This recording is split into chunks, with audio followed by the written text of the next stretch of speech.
as Christ loved the church. Bible study passage. Ephesians 5:21-33 Pursue peace with all people, and holiness, without which no one will see the Lord.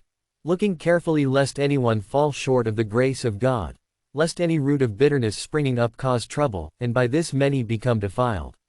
Hebrews 12:14-15 NKJV. In Ephesians 5:22, St. Paul says to wives, "Wives, submit to your own husbands, as to the Lord." NKJV. Many women have read those words with great fear and anxiety, wondering if they are being commanded to become doormats who meekly serve their husbands. And a few men over the ages have used that verse to rationalize harsh and overbearing treatment of their wives. The key to understanding Paul's meaning here is one verse earlier, where he says, "Submitting to one another in the fear of God," Ephesians 5:21 NKJV.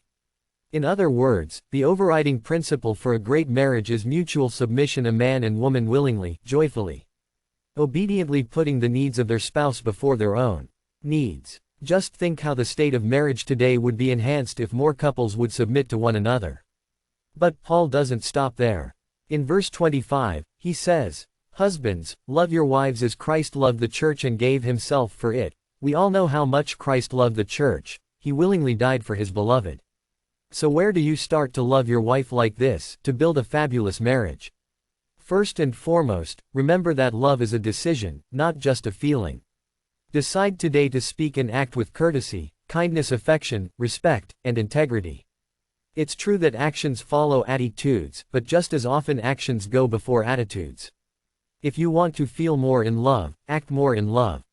Second, flee from influences that would do damage to your marriage. If certain forms of media are causing you to unfavorably judge your wife, eliminate them. If certain people represent unhealthy temptation, don't spend time with them. Third, be sure to draw closer to God on a daily basis.